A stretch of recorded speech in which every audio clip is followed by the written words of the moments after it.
Hey guys, Jerry Berg, the Poor Historian here, using a new wide-angle lens as a follow-up video to one made by Jay Maas of Broadsword Academy, Manitoba, specifically about how to defeat opponents using rapiers and side swords using a broadsword yourself.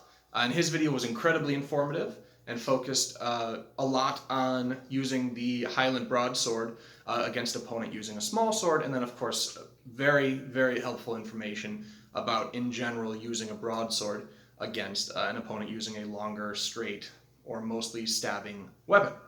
And I wanted to throw my thoughts into the mix as well, because my own experience with learning Sabre came from nothing, came from an area where no one else was using Sabre at the time, so I'd got a lot of experience sparring against people who were using rapier.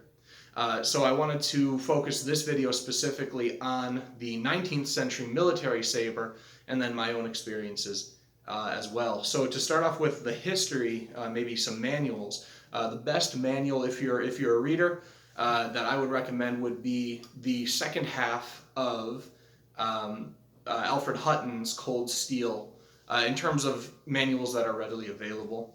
Most 19th century swordsmanship manuals start with the basics in the first part, and in the second part focus specifically on some more advanced techniques or just general sparring techniques or fencing techniques that would help you kind of break the parry riposte system.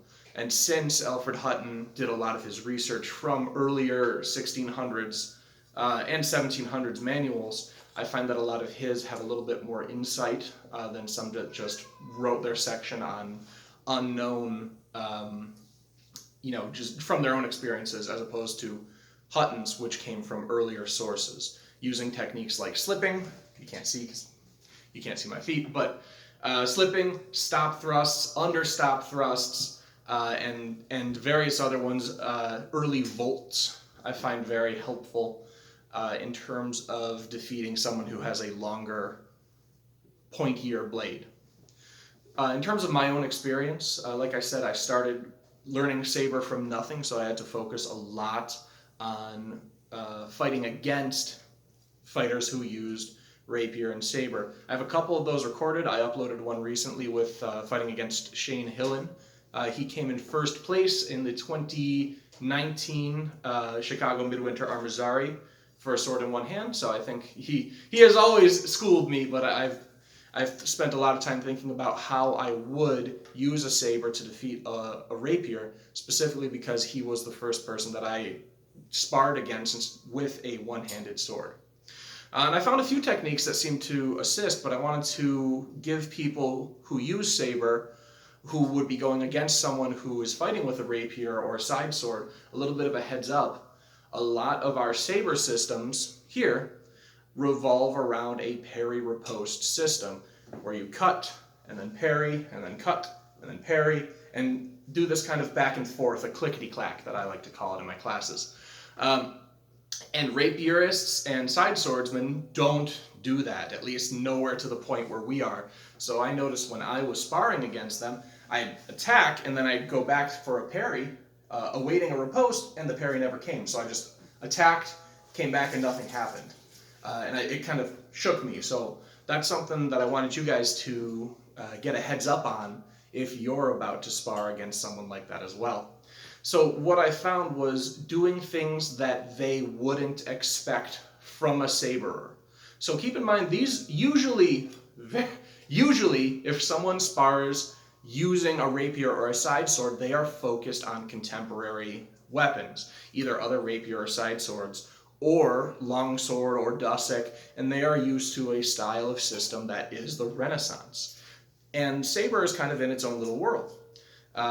With other ones of the time, bayonet, small sword, but they're usually less popular. So there's a little bit of a mind game going on here, because these rapierists they don't know what to expect. They may have seen a few videos with saber, they may be aware of the parry riposte system, but I find that defeating a rapierist with a saber, you want to take advantage of that unknown aspect of it. For example, I find that the rapierists will maybe devolve to some of their more basic stuff, And of course, Rapier has all sorts of manuals with all sorts of different fighting styles. A Fabris fighter will be different than a Diestra or Diestro.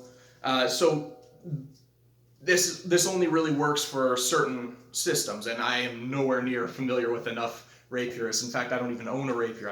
I have, at the moment, I have zero interest in rapier, aside from videos like this, fighting against them. So what I've found is that they will go back to the kind of feeling system where they have their blade outright and they kind of hold it against yours, so that they can do a lot around it, especially Diestros, people who study La Verdadera Destreza. So what I've found with that is what I found is a little bit of a mind game. What I like doing is kind of dropping my point around, flipping to the other side, something that they're used to, and is also a part of the saber system as well. But what I then like to do is use the curve. I like the curve of the blade because it's not something that they're used to.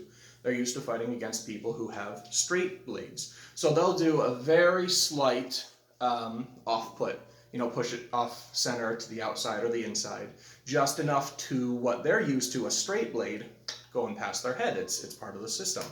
But we've got curves.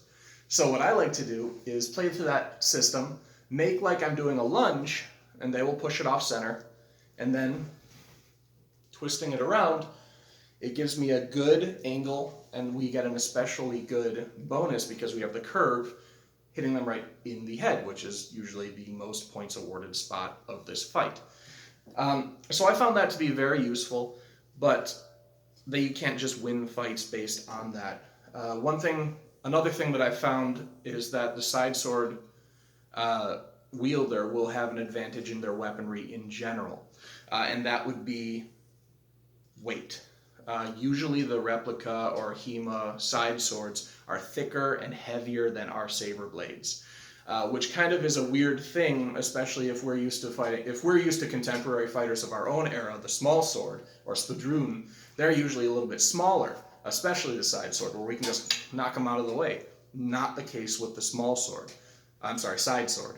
They're usually thicker and heavier, and it kind of took me by surprise when I was trying to parry away some of the cuts, and I couldn't do it because their blade was just so heavy. And I wish I knew what replica, what modern Hmmmm sword they were using, but I'm not familiar with what they were, so I can't pass that information on to you. Speaking of, another advantage that we might not be familiar with is that rapiers, a lot of the Hmmmm rapiers and side swords have killians, big old cross guards sticking out the front, sticking out the back, and we don't have them. And a lot of our techniques that we use wouldn't be useful against them specifically because they have those big cross guards sticking out. Dropping the point, for example, from one side to the other without excessive movement is something that wouldn't work because they have those cross guards there as well. I also personally like going for an outside wrist shot. I get that a lot. It's kind of become my signature technique, but it doesn't work if those swords have cross guards because they can parry them much easier just with a quick movement of their wrist, whereas the saber has a short, close to the hand cup hilt, which we'll get to later, but that does allow you to quickly drop your blade underneath it and get past their defenses. Speaking of the cup hilt is another thing that the rapierist is not very used to.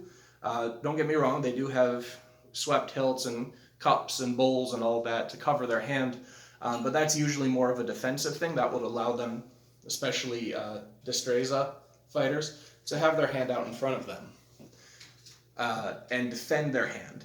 And we have that too, but we're able to use it more so with pommel cuts, pommel strikes. And what we can also do that I think is not very familiar to rapier fighters, just from my own experiences, is doing stuff like dropping the point, pushing their blade around, and getting past it. You have to remember the whole strong of the blade, weak of the blade.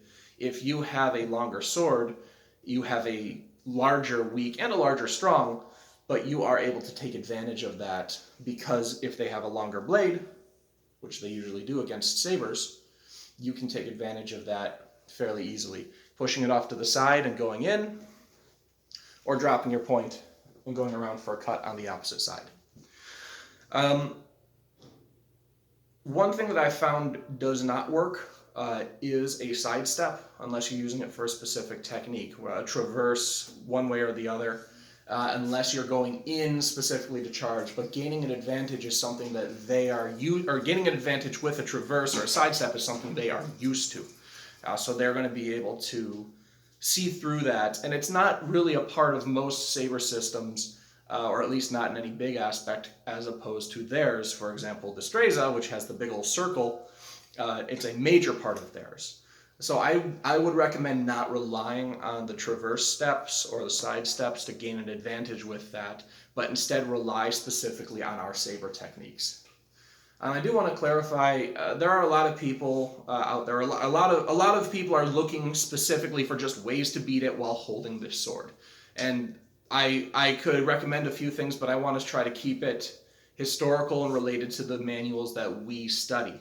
And we can change our system up. I mean, we can go to a messer guard if we wanted to, or a small sword guard, and move to get that around out of the way, but I don't want to. I want to stick with my nice saber stuff. Sorry, chandelier.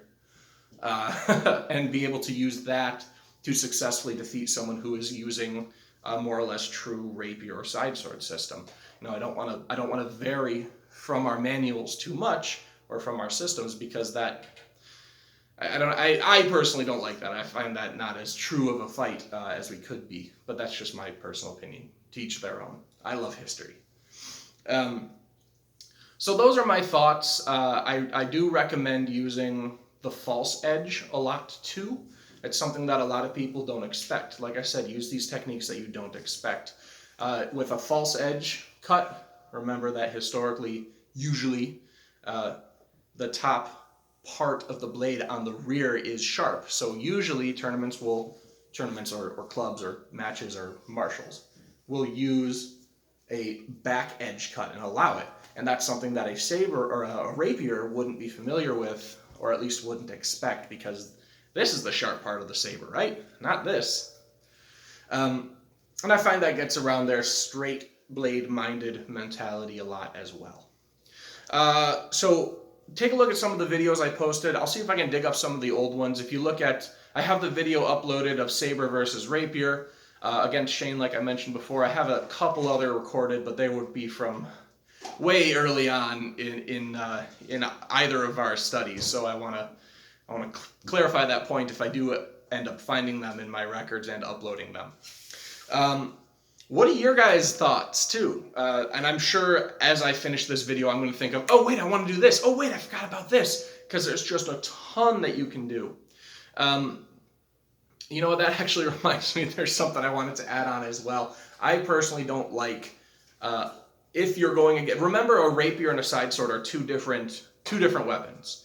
A rapier, you might be able to do a strong beat to knock their blade aside and go in for the advantage in the opening that you create. But like I said before, a small sword, which usually involves cuts and thrusts and a heavier blade, that wouldn't work too well. You could probably do that, their blade wouldn't work, and they would just do a winding technique that is common with their style system that they use to stab you as you go in for a cut. It's kind of like their version of a stop thrust. So it's very fun. I call them crossover episodes, where you use weapons from one era using a true system against a weapon from a different era using their true system. I love it. I find it incredibly fun, and that's not something we see in HEMA manuals. It's kind of interpretive. So I want to encourage you guys to share your thoughts too. Sharing information like this is really how this information gets passed. So in the comments, or make your own video, make a response video, I'd love it. Just share your thoughts, please, so we can kind of have good communications and conversations going with this. And see you next time.